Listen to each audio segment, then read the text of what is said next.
Okay, if I have everybody ready, I'm just checking in to see if we can get the show on the road. Yep.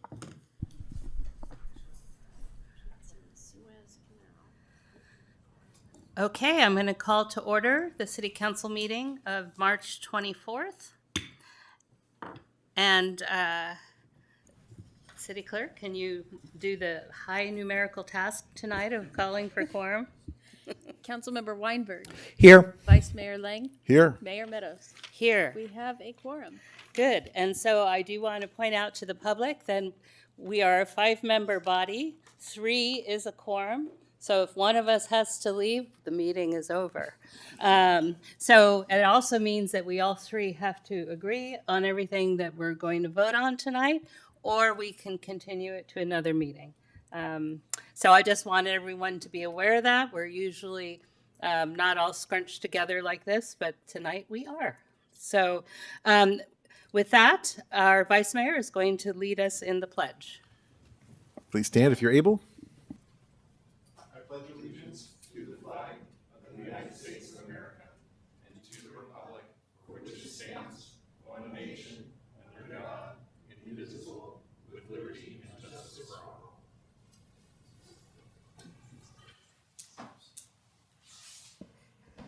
So I'm pleased to report that we have no report on closed session because we didn't have one. That might be the first time this year that we didn't have a closed session at one of the meetings. I'm not sure. Do any of my colleagues have any changes to the order of the agenda? No. All right, so then we're going to move on to the section where we're going to allow public comment on items that are not on the agenda. And City Clerk, do we have any cards? I have 2 cards. Okay, so I will give 2 minutes for each public comment, and the City Clerk will call your name when it's your turn to come up. The first speaker is Zoe Alanich.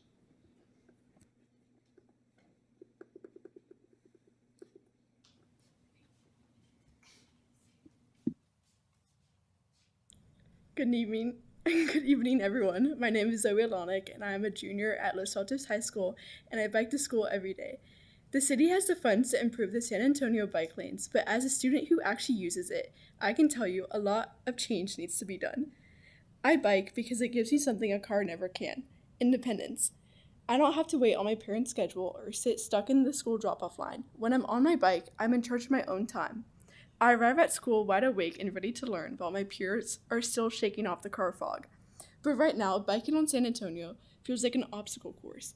If you look at the lane today, students are squeezed right up against high-speed traffic, often riding half in the sewer gutters or on the sidewalk dodging pedestrians, just to make it to school. Think about the 5 schools that use this path every day: Santa Rita, Egan, BCS, Hausner, and LHS.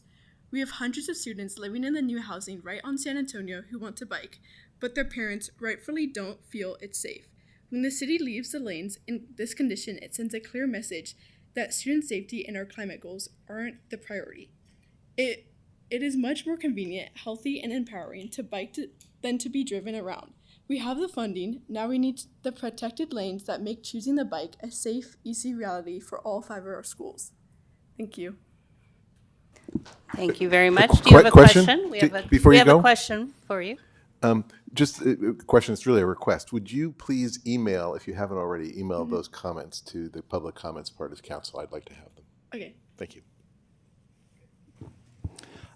Thank you for the presentation. I'm wondering, is there any organization at the school that advocates for cyclists? Yeah, we have LHS Green Team and the Sustainability Committee that both are trying to increase the biking rates at school. I'm wondering if the city manager can have someone on city staff reach out or follow up. I know we have her information, but I think it'd be great to send someone to the school, if that's possible, to meet with the Green Team and any other biking advocacy organization. Thank you. Yeah, thank you. I'm secretary of Green Team and the president of the Sustainable Cooking and Ecology Club, and I think so Caroline's going to talk about it too. Thank you. Okay, and I'll add that it would be good to send them the information on what we've actually approved to do in this area, which is actually quite a bit. So, all right, the next public speaker. The next speaker is Caroline Horn.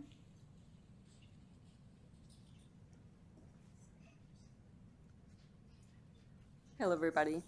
I also have a non-agenda item also advocating for the San Antonio Complete Streets. We're very excited about this. I first moved to Los Altos in 2002. We came to Los Altos, we chose Los Altos because of the schools, and also, unlike the gorgeous homes in Portola Valley and all those, we wanted to be able to continue to bike and take public transit to work. When people back then complained about traffic, it didn't really affect us. Our kids grew up biking to school all the way through high school. I rarely needed to drive them to a friend's house or to an extracurricular activity. The only time I felt a little bit bugged by the traffic was those rare occasions that I kind of forgot and I decided to drive across 3 school zones for an 8:30 dentist appointment. What was I thinking? Even when my youngest was at middle college at Foothill, I rarely drove her. She got a free bus pass. And that opened up a whole world for her. She was able to go to work. She was able to go to Foothill, just go up and down the peninsula very easily because of the bus pass. And that's also another thing that would be really great for our kids if they had bus passes. Fremont High School has just, maybe Fremont School District has just been able to give free bus passes for a lot of their high school students. I think this would be a wonderful thing to negotiate with BTA. Imagine if all, no, seriously, that's what they did. Oh, here. Let's meet, let's talk. Great. And because my kid was able to bike and to take the bus, that meant that all of those trips taken by them, there were plenty of parking for our elderly neighbors or our sick neighbors when they wanted to go to Pasta Market or Boba Bliss. I'm sure they wanted to do that. Or downtown. So biking takes up not much space. You know, there's all those great environmental things about it, but it also gives our kids independence, like Zoe was just talking about. And I'm part of the Los Altos High Sustainability Committee and the PTSA. Thank you very much. Thank you very much. Yeah. Do you have a question for Have you ridden on the El Camino, the relatively new El Camino corridor? It has been transformative, the new bike lanes on El Camino. My bike ride from the train station to home, so much better than taking those weird back ways. Also, I'm rediscovering shops along El Camino that I'd forgotten, like Happy Donuts, you know, great place. And if you're biking, you can have a donut, so that's fine. Well, I've been on the parallel routes, so yeah, right. That's right, as much as I want. Okay, thank you. Thank you.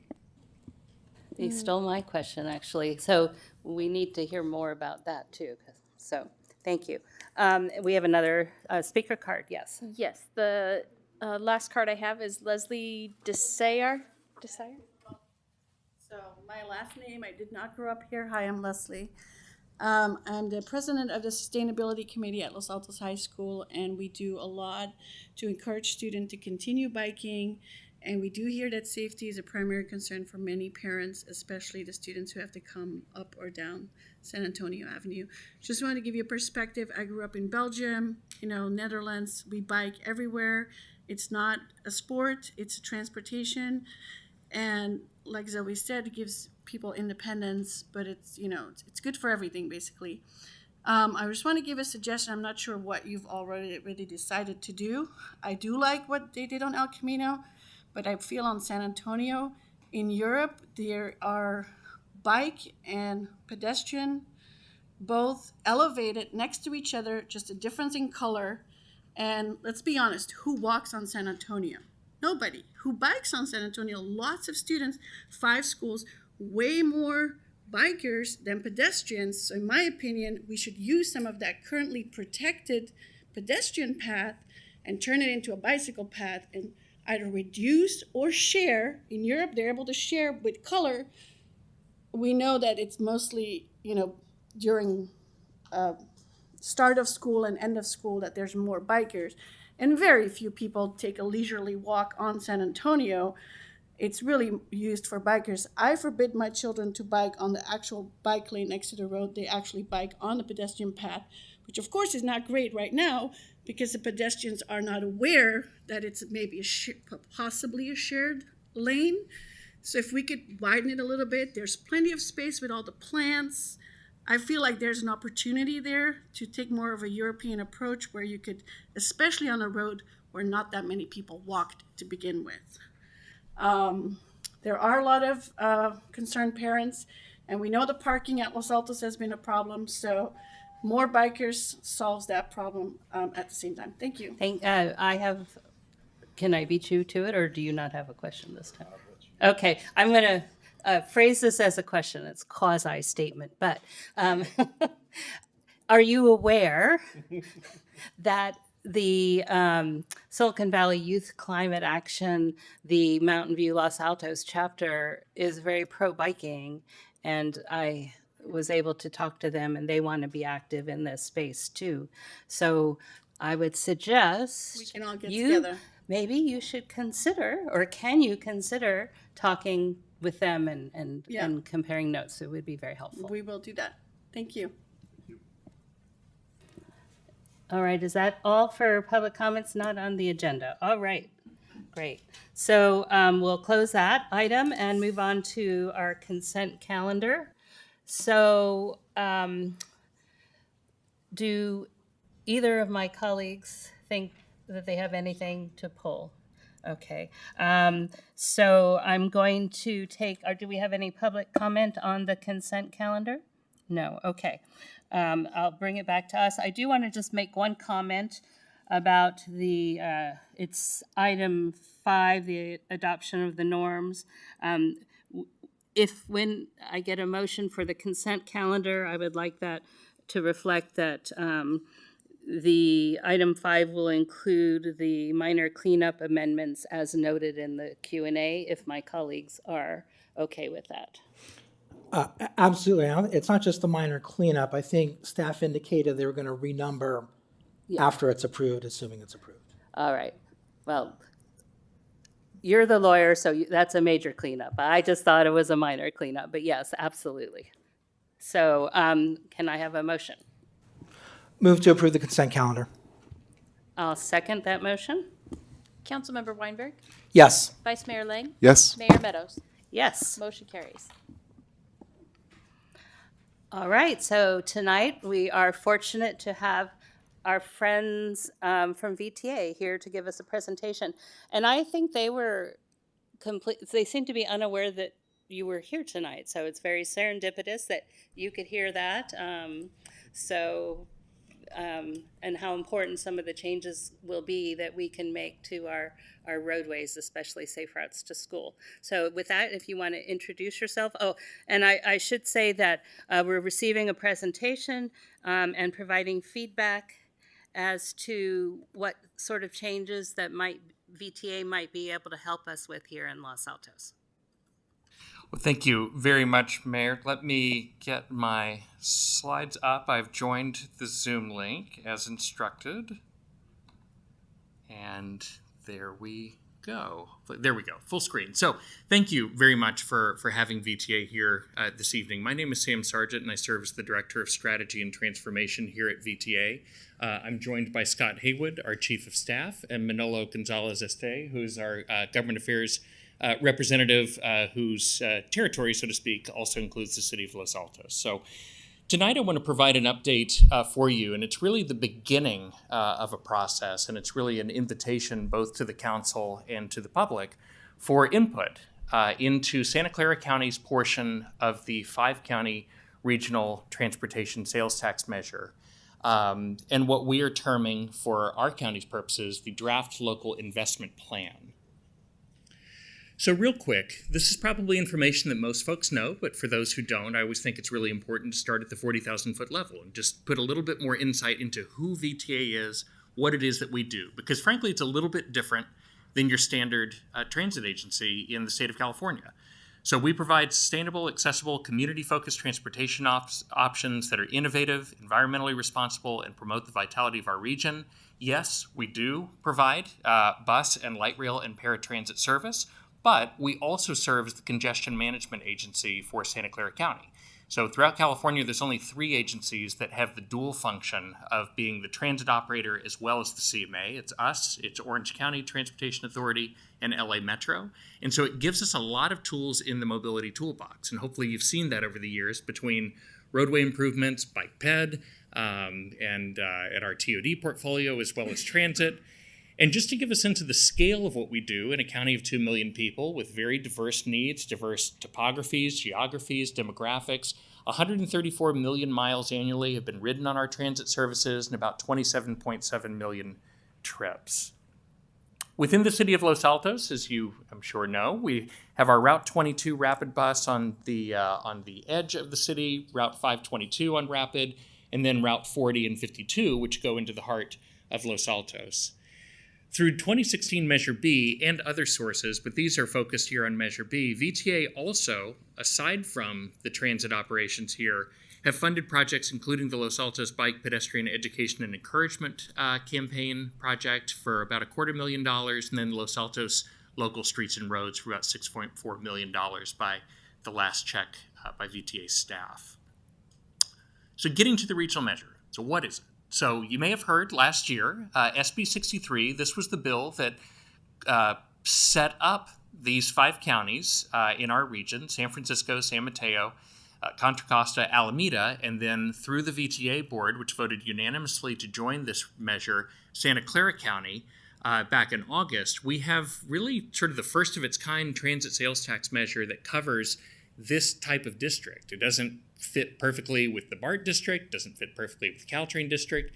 It's 5 counties that have various needs for this measure, including our own. It's a half cent. It has a 14-year term, so it is shorter than Measure A or Measure B, or most of the measures for that matter, that usually come to our communities in California. For Santa Clara County's purposes, about 10.38% would go to Caltrain. So for a lot of our counties in the region that are participating in this, I'll put it this way, it's really a save my agency measure, and that's meaningful. Caltrain finds itself with a pretty significant operating deficit despite having tremendous growth in ridership with electrification, which is wonderful, but this number here represents our portion between the 3 counties that we would put in with this new money to Caltrain. 5% would go to MTC for their Transit Transformation Action Plan programs, which is kind of a wide variety of things, including improved fare payment like tap to pay with your credit card, and then 0.25% for administration. All told, about $264 million are estimated to come in annually in new money to Santa Clara County. And then important to note that this is a citizens initiative. Signatures are still being gathered, so it's not officially on the ballot just yet, but because it's a citizens initiative, this would mean 50% plus 1, not 2/3. Also very important to note, what I think really differentiates this from Measure A or B, is that this is not going to be a sales tax measure where we have both transit operations, transit capital, maybe some larger mega projects, bike ped, express lanes, highways, etc. This was designed and carried through Sacramento for public transit expenses, but also for roadway repavement projects on roads served by fixed route transit. So that means if it's got a bus or a light rail, that means that it would be a corridor where there would be eligible money for roads. As VTA staff, with our board, develops this local investment plan, we need people's input. We need cities' inputs. We need community-based organizations, the public, whoever we can hear from in this county, our customers, our community members, our taxpayers, we want to hear from them.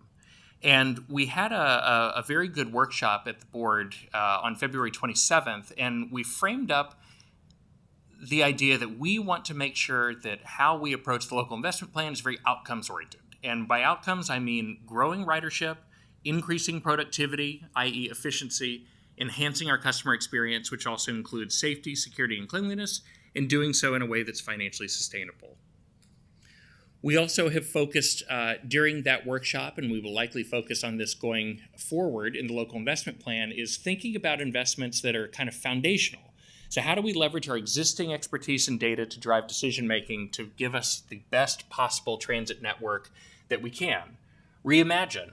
How do we modernize the business model and improve the way we deliver our core services? So we know we can do this smarter, we can harness new technologies. There's a lot of ways that we can do the work that we already do even better, more efficiently, and put more service out there for the same amount of money potentially.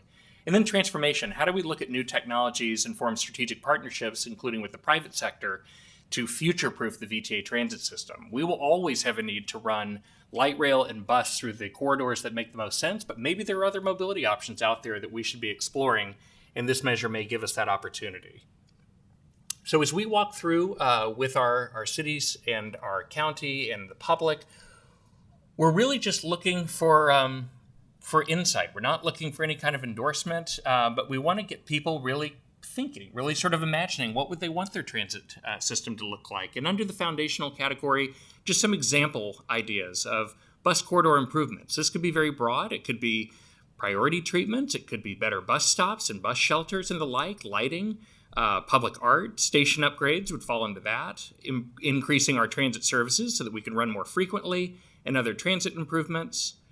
Under Reimagine, which I mentioned, is more looking at the business model. We have what some of you may know as our visionary network. This is sort of our North Star for where should we be as an agency in a county in terms of the amount of transit service that we provide per capita. This was something that we looked at as part of the workshop last month. And really, VTA is still sitting well below its peers in terms of the hours of service that we provide in this county per capita. And so we want to get to a place where we can provide enough service to drive ridership and revenue and ultimately our relevancy here, because that's also really critical.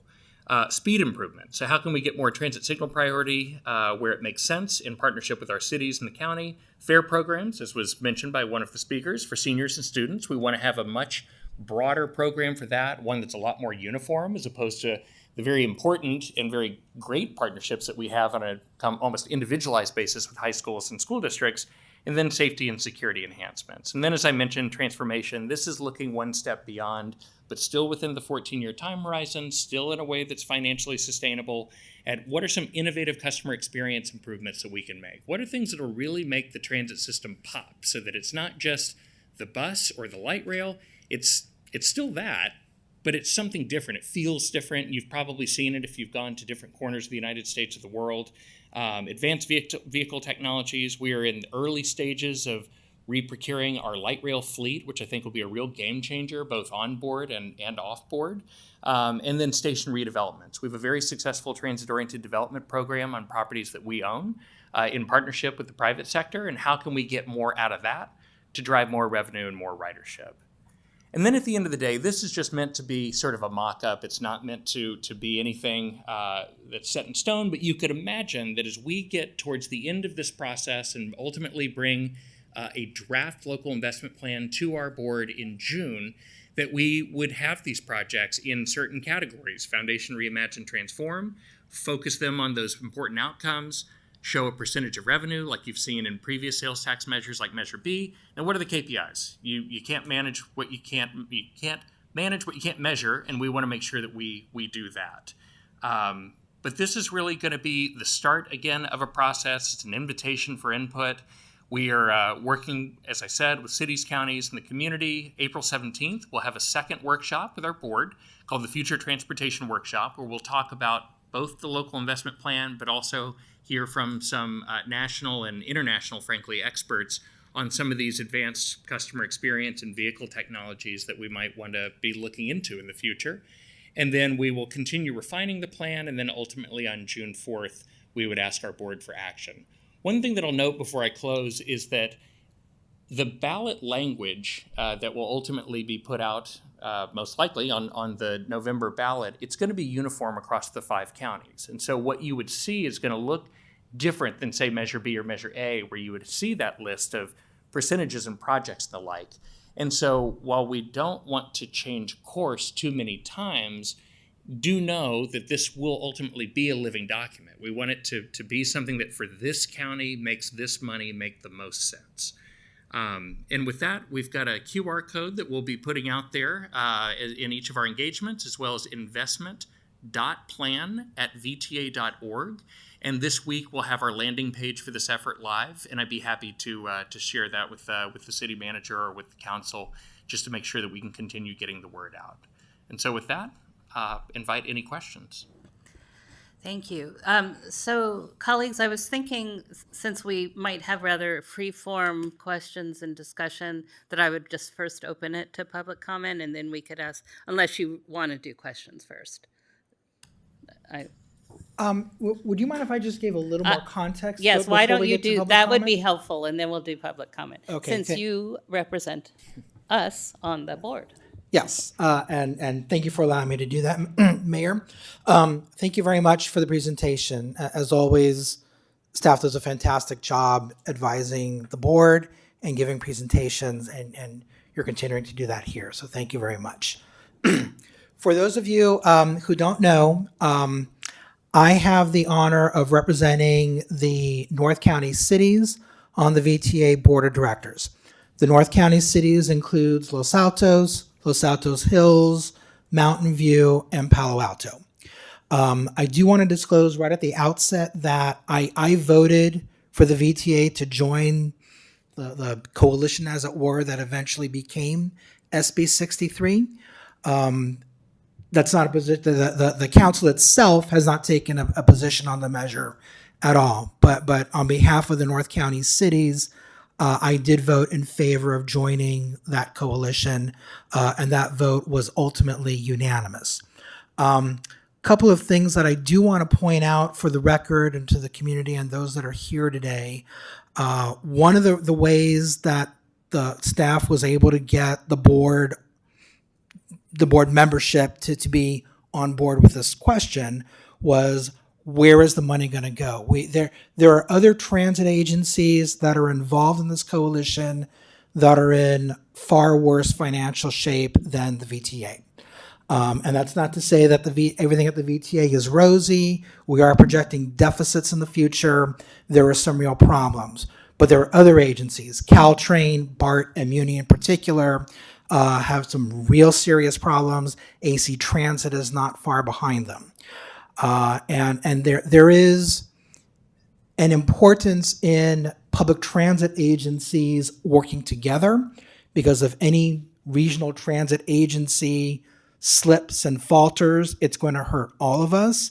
At the same time, the board did not want Santa Clara County supporting agencies that are not necessarily serving Santa Clara County directly. So one thing that I think it's critically important to note for the public that's here today is that in order to get the board members on board with this, a percentage of return to source was I think the magic key that turned the lock. And I don't remember off the top of my head, the return to source is 95%?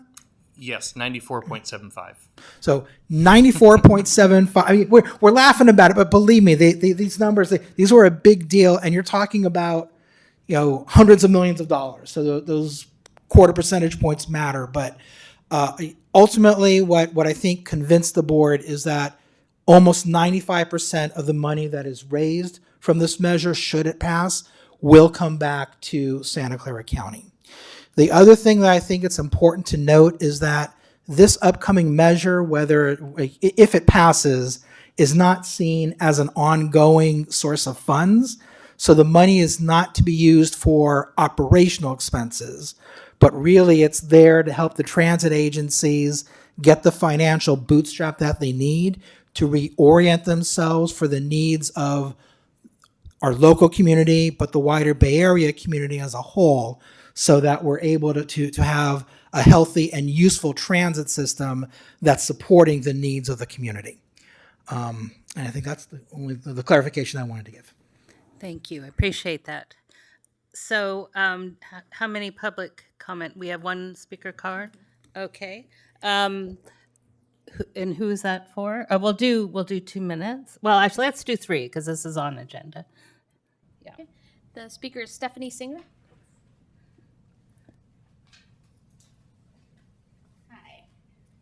As an advocate of long time, multiple decade advocate for safe routes to school, I'm really thrilled to see VTA here today, continuing to engage with us, and not just our homestead improvement project that they're spearheading across all the 5 agencies, but also the Foothill Expressway improvements, and now looking into the future. This is great progress for us. It's been a long time coming, and we're really happy to hold hands with them and move on into the future to engage with them, whole family fitness and biking and walking to school.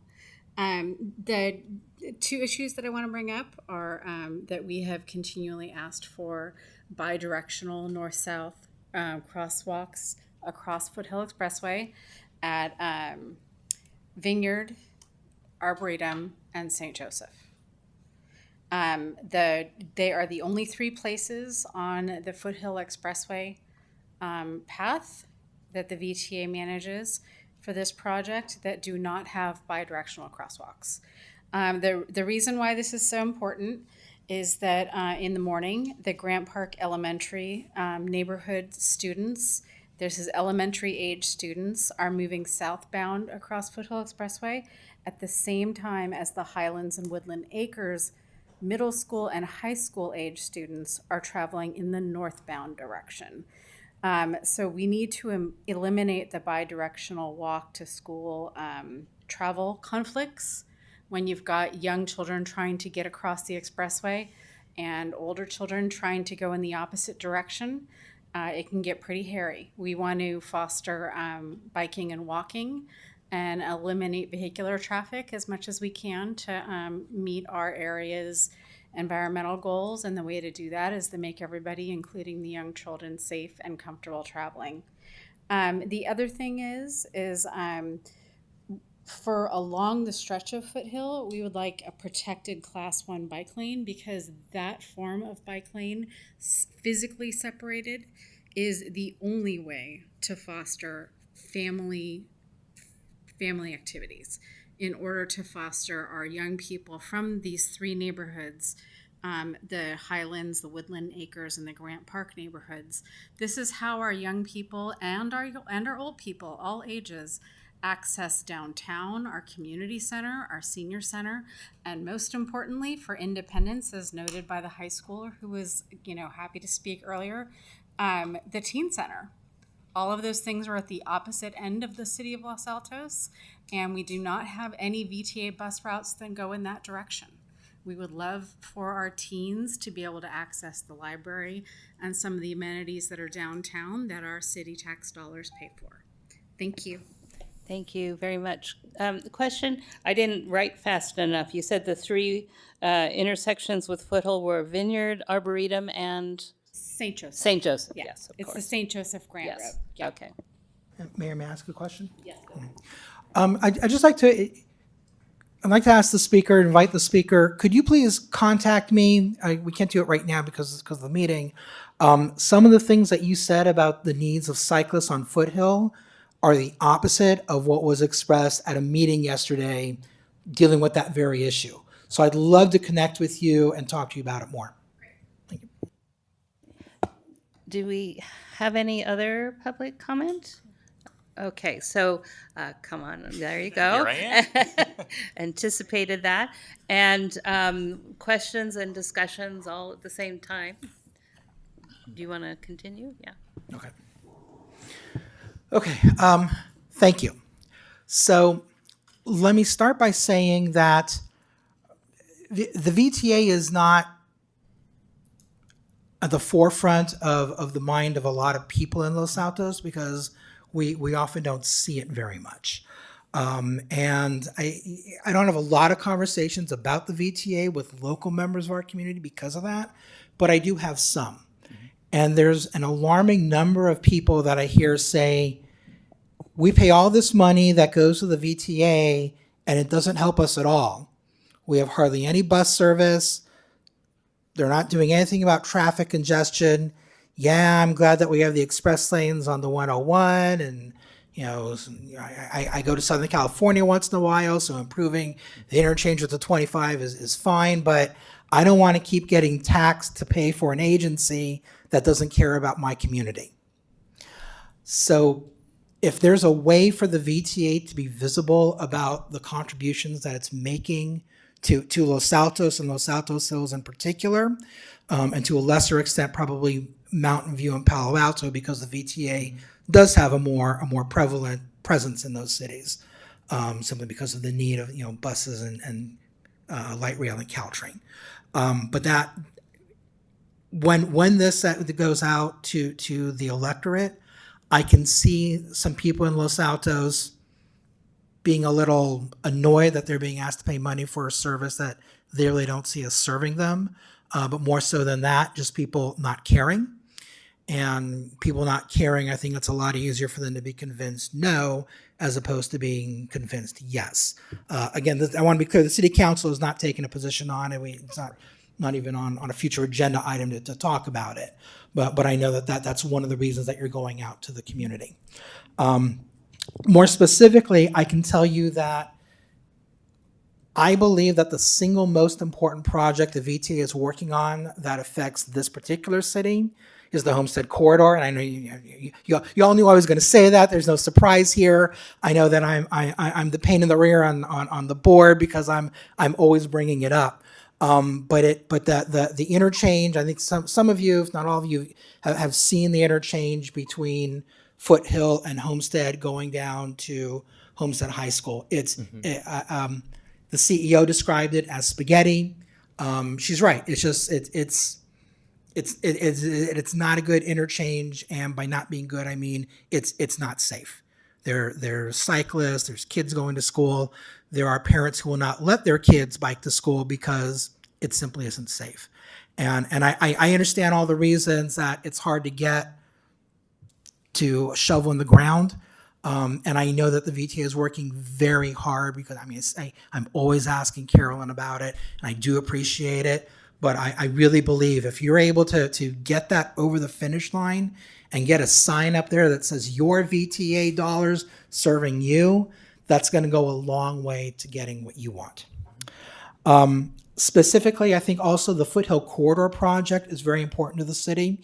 And I'll be talking later in our meeting to council members about a meeting that was held last night, which is a little bit surprising on how it turned out on that one particular meeting. But this is a project that I think the county is actually handling, but there's VTA funds that are going to it.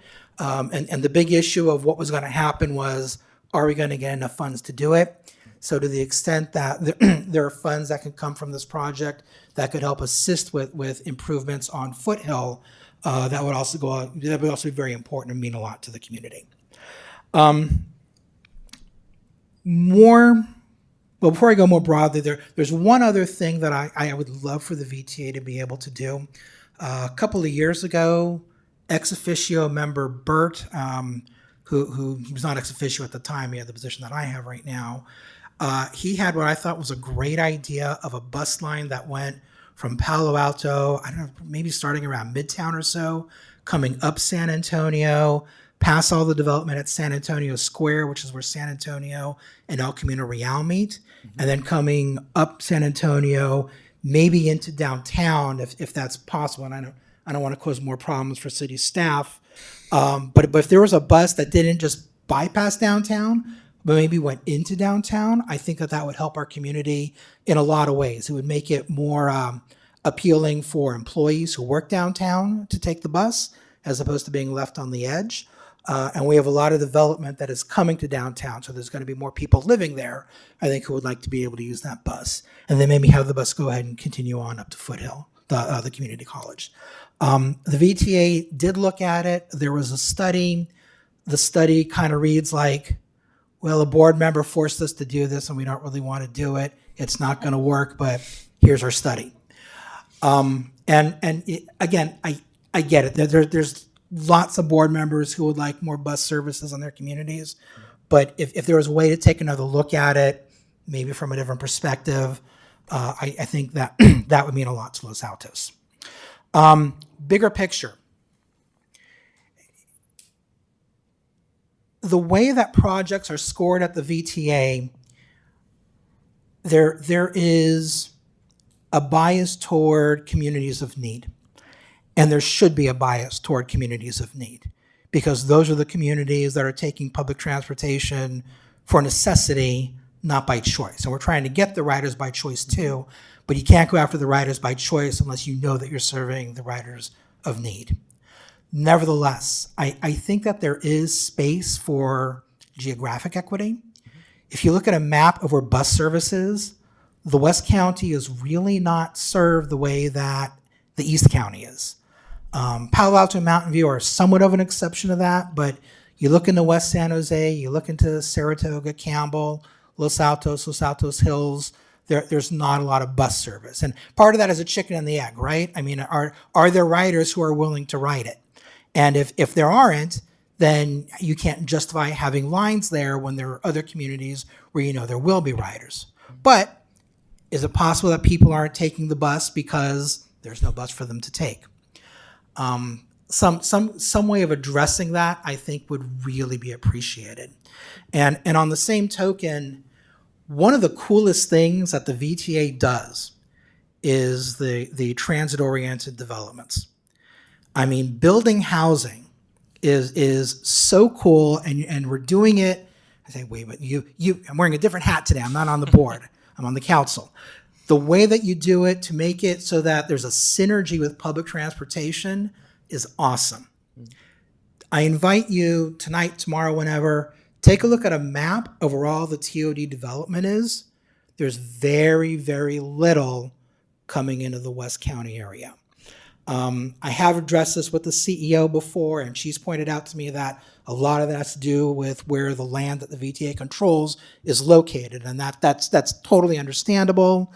She thought that there are other agencies, maybe Caltrans would be more likely to do it out here, but every time a transit-oriented development project comes out, it goes to, it used to be A&F, now it's FA&A, so I'm seeing it right away, and everybody loves it, and then it goes to the board, everybody loves it. If some of that love came out to this area, if the VTA was doing not just public transportation, not just congestion management, but helping the cities with their housing, with their RENA numbers, especially at the BMR level, boy, you would have some politicians who would be really happy and appreciative, and a lot of community members too, who otherwise might not look at the VTA as something that should be high on their radar. I think those are the points that I wanted to raise. And you'll be hearing from him again, so don't worry about that. So first of all, thank you for being here. I really do appreciate it. And it seems appropriate also to give a shout out for the great work around the Super Bowl. It moved a lot of people. I know a lot of work went into that, some of it last minute and whatnot. And I think the whole team rose to the occasion. So congratulations on that. Hope you learned stuff, because there's going to be other opportunities Absolutely. coming up. We'll have a series of Super Bowls. We Right, learned a lot. exactly. Thank you for that. But well done, and that's great. Two things, some of this will reiterate, so I'll just be underlining. One is that Homestead Corridor thing.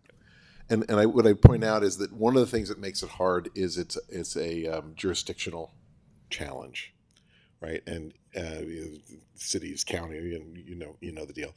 But to me, that calls out particularly for some VTA leadership, right? It's a regional body that is specifically designed to be above those things, and so we're very supportive of it. I mean, I'm sure we've all heard from constituents how important it is to do that. We're sensitive to the fact that it's a jurisdictional challenge, but I think that does put a challenge to VTA to provide some leadership in getting that unstuck, please. Yes. The other thing, I imagine you particularly don't value council members giving you route advice and stuff, so I'll refrain from do that. I'll just offer the challenge, right?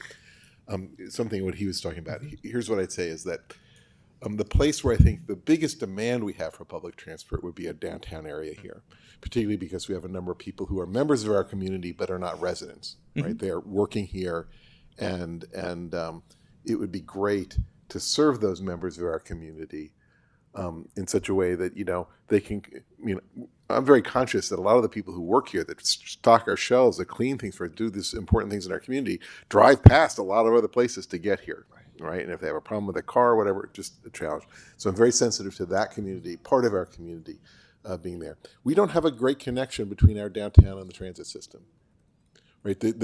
It would be nice if it was really obvious, but San Antonio is not bad. You can get to San Antonio from downtown, but the bus that goes down San Antonio to get to the Mountain View Transit Center, you get a nice tour of the Google campus on your way, right? By the time you get done, it's Route 40. By the time you get done going all the way on Route 40, right? Honestly, if you're a quick walker, you could have almost walked there faster, right? And so to me, that connection between the transit system, right, and something that goes along with that is that because it's a long route, a long North 40 route, if you'll pardon the pun, that because of that, it means that the service can be less frequent, right? Because it takes a long time to do that whole route. And as a result, I mean, you know better than I, less frequent service makes less desirable service. The more you have to plan around the exact moment the bus may come, the more likely you're going to go, I'm just going to drive, right?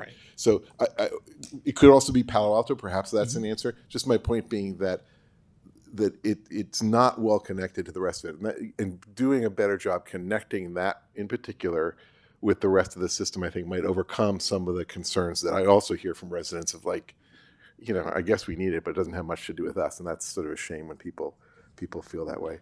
That's probably enough for now. Thank you. Thank you. So very informative presentation, and it turned out to be just a coalescence this evening about transportation and alternative forms around Los Altos. So we didn't plan it that way, but you can tell Sergio he missed a really good meeting. I will. I absolutely will. So I'm going to say me too, or me three, as the case may be, on the Homestead Corridor, and I just pulled up that actually it was it was earlier this month. It was an informational item in our last meeting. I signed on the council's behalf to the CEO our support for the Homestead Corridor, and we are a committed partner. I'm going to read this part. The city will provide a city project manager to coordinate with VTA throughout the design process, and we will allocate staff time for technical specialists, et cetera, et cetera. So we are really, really committed to this. So I think all three of us have said that, and it's important to know, because I'll even speak for our fourth who's not here. I'm sure he's equally committed. So this may not be something that is as much that you can do as much about, but the bike lanes are important. Again, it's unusual for us to hear from bike advocates unless we have the topic specifically on the agenda. And usually when we hear from people about bikes, they're saying how nobody uses those bike lanes on El Camino, or nobody bikes to school because it's not safe, or they shouldn't be, or whatever. So it was actually interesting to see the coalescence of people saying, we want good ways to bike around here. So, and maybe, and we do have some planning work going on around San Antonio, but it is good to know that despite what we sometimes hear, that the El Camino bike lanes were actually, our public speaker tonight called them transformative. So, so whatever we can do in that regard is helpful. I remember when former Chair Burt sent that letter, and talking about the growth and the changes that were coming to San Antonio. And I remember I had a conversation with someone at VTA, and I don't remember her name. It was not the CEO, I'm sure. But what I said at the time applies at least as much, if not more so. And I think this was probably 2023 when I had the conversation. But we talked about housing, but you should be looking at our housing elements. I mean, I was struck the other day, there was an article in the Daily Post about Palo Alto's plans for San Antonio. Oh my God, it's like 1,000 units or whatever, and it's all clustered down there, getting close to 101. And we have a lot going on here in town as well as around town. So I think that the tie-in is because you have to plan for the future. It's a little bit chicken and egg, and we're planning for the future, but look at what we're planning. So you can see where the density is coming and where the needs are going to be. So we're not just planning for those who will be living here, we're also planning for those who will come in to support those of us who live here. It's our circular economy. So our housing element, any one of us can walk you through, or we can link you to it or whatever, but it shows where we're aiming for the development to happen. So I think that is that's the crux of my comments, and I am always excited when someone says, let us know what your wish list might be. That's what we were here for. Yes. And I just want to say thank you to the council. I think we've got a number of items to take back, in particular to our planning team, some of them beyond the local investment plan. So I appreciate the three comments on Homestead and things that we can follow up on, as well as with our active transportation planning team on some of the cycling comments. And we were able to hand out our cards to a couple of folks as well. But again, investment.plan@vta.org. My name is Sam Sargent. I work in the general manager's office. And I think your points are all spot on. And I think that they are certainly unique to the city, but they're probably shared by others. And it really gets to something that we're trying to change, which is, again, ridership and our revenue, but also our relevancy. So a lot of that has to do with the types of services that we put out there, the types of projects that we execute and complete, but it also has to do with how we tell our story. So just want to say thank you for having us here today. And it just occurred to me, I meant to mention the senior community. Well, we Absolutely. we heard about students as well, but people who need to get around but may not be comfortable or not yet licensed, as the case may be in the youth. How can we help them get around? And so maybe there's some a smaller scale sort of system. I know you have some smaller scale transportation not at venues, but modes. Yes. But, Yeah. We've got our paratransit service, and there could be things like microtransit, which you may have seen in other communities that we could look into. And those actually would fit pretty neatly into the local investment plan as well. So I appreciate you raising that. Good. Any other, and do you have any questions for us, or are we all good? I don't have any questions at this time. That looks. I think go ahead. maybe just to wrap up, one thing that I neglected to mention, but I think it's appropriate that I mention it now, is that one of the reasons I think that you're here today is because the board also wanted to know exactly how the money was going to be used, assuming that the SB 63 measure passed. So it's already been, you've already mentioned to us that you're going to come to the board of directors in June with a list. That list is really important because when the citizens group that supports that initiative is going out there, there are going to be very specific projects on the list. So when VTA, well, not the VTA, but when people who support SB 63 are trying to make the argument that this is a worthy sales tax for the voters to approve, this is why it's worthy, not just this is going to help us out, we're going to do great things, as opposed to what was trying to be accomplished here and what the board of directors told staff they wanted is these are the specific ways that we're planning to spend the money. So to members of the public who are here tonight, to anyone watching us on YouTube or is going to watch it later, if you think of a project that's important, let us know and we'll let the VTA know, or even better, just let the VTA know directly. Is there a web page or some kind of a form that's available if people want to contact VTA directly? There is, and so the QR code that I had on the screen, which I'd be happy to share, that goes to a web form, and we should have our landing page live tomorrow, I believe. So this was our first stop on the city council visits, and so we'll make sure that gets up, and we'll be using that going forward. And then investment.plan@vta.org actually comes to me and a couple of members of our staff. Great, thank you. Does this mean that our ideas are going to be on the top of the list? That's since you correct. came here? It's going to go chronologically. Thank you for coming here first. First in, first funded. That's exactly right. And I should have said Chair Lopez, not Sergio, but You know who I was talking Yes. about earlier. Well, Yes, yeah, so- he wishes he could have been here this evening, Yes, but we really yeah. appreciate the time. Yeah. So thank you very much. Very informative. And we definitely appreciate your time. If we have any other questions or if we have people who want to reach out, we'll channel them Please. your way. Thank you very Okay? much. Thank you.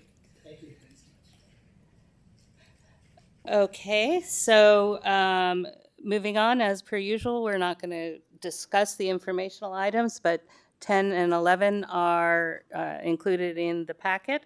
So we'll go on to council and staff updates. Do any of my colleagues want to? Actually, you sound like you have an interesting meeting to report on. I do. So I'll start off with the short ones. I went to Bagel with a Cop on maybe I think it was last Tuesday.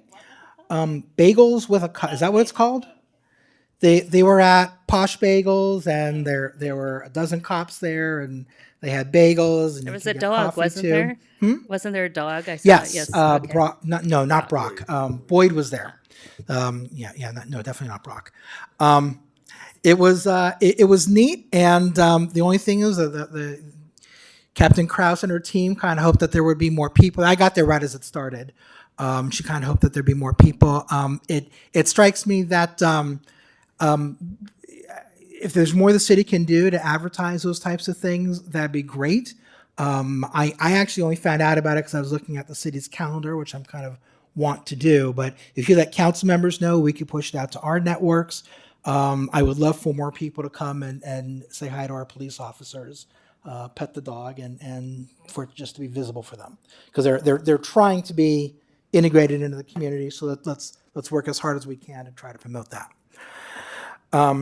Let's see. I had office hours over the weekend. It was beautiful outside, so I had them outside at Grant Park instead of a classroom. No one came to talk to me, but that's okay because I got all my reading for tonight done instead. Last night, the county of Santa Clara held a meeting in the community center to talk about the Foothill Expressway project. And the core components of that project are making it safer for cyclists, and for redoing all the interchanges. And it's not just in Los Altos, it's from Cupertino all the way up to the county line, but a good half of it goes to the city of Los Altos. So this is something that really ought to be on our minds. It was kind of a spicy meeting, and I was not expecting that. I went in there expecting, hey, someone's finally willing to put some money in our community from the county. That's great. Let's have great bike lanes. What is presented as part of the project, and there is a webpage, there is a survey, but it's kind of, there are two alternatives, one of which is to have protected bikeways along Foothill Expressway, and the other is to kind of separate them on the side streets that go along Foothill Expressway. And there's a lot of factors that are going to go into it: cost, number of trees are going to have to be torn down to accommodate the project. I mean, there's a lot of variables, and the project is still in its infancy, so there's no hard numbers yet. But there were a number of people from the cycling community who said, I don't care about any of this. I'm going to continue to ride on Foothill the way that I've been doing it. You are wasting your time. This is not serving my needs. And again, I was taken aback by that. I don't know if these were people who are very interested, who are unusual from the cycling community, or if this is kind of a general feeling among the cycling community. One of the people who was there was a former CSC commission member, although that person left early because she got frustrated with the commission. But it was just, I was really surprised to see all the pushback that these engineers were getting, who really were at the very beginning of the project. And someone even brought up, well, you guys messed up between San Antonio and El Monte along Foothill, and you had to come back and do what we told you to do the first time. How do we know you're not going to do that again to us? And it's just like, wow, what do you want him to say? I mean, but I think that this ought to be on our radars because they are planning on going, I think, to the CSC, and eventually they'll be coming to us. And it's important to note, I was talking to Freddie Wheeler before the meeting, who was also at the meeting. And she pointed out to me, and rightly so, that it's not just about cyclists; it's also about making it safer for motorists. I mean, we're about a community. We're not about just serving one part of the community. But again, it's an opportunity, I think, to really improve the core artery that goes north-south through our city, but be ready for some emotion and some perspectives that maybe you wouldn't necessarily think of seeing. Okay, Vice Mayor? I had office hours on Friday, and people came to my office hours. No, I think it was not crowded, but it was a good discussion. Just it was a fun weekend in terms of community stuff. Judge a science fair, love that stuff. Was a Cub Scout award ceremony, and particularly we got to be part of the opening day of Los Altos and Los Altos Hills Little League. I threw out the first pitch. I'm happy to report no one was injured. And but it was a real privilege to be a part of it. It's just great to see, of course, all the kids who are going to participate, the boys and girls, but also to see the tremendous number of volunteers, right? All the adults who are volunteering in one way or another. Just a great thing, and also just friendly to be with our friends from Los Altos Hills, because it definitely is an event that crosses between with our neighbors and stuff. So that was really fun. So there were a lot of fun events. Then I went to Supervisor Abby Koga's Women's History Luncheon last Friday, and that was a really good experience. Amazing. 5 women in the county, in District 5, were awarded for their community service. I won't list all their names because I only knew 3 of the 5, so I may forget the 2, and I don't want to do that. So that was a very nice luncheon. I think that was the second year in a row, which makes sense because she's only been in office for 2 years. So that is my update. Steph, did you want to give us an update on anything? I think I do, but I'm not sure what. You're not what sure would you what like I'm me to update hinting us at? on? March 31st? No, That's not. right. Sorry. Yes. Not. Yes, so the city, similar to the state, is going to rename Cesar Chavez Day, Farm Workers Day, in conjunction with what other governments are doing, and in the spirit of the original holiday and what we're celebrating. And that's, so by the time the holiday comes up on the 31st, that is what we will refer to it as. Yes, Mayor, we're making the Yes. announcement tomorrow morning. Yeah, I just thought that might be good to for folks to know. It's been an interesting couple weeks learning about all that went on. So my thoughts are with all those affected. And that's probably it. So I think with that, we can go ahead and adjourn this meeting. Thank you very much, everybody. Yeah, wait, yeah.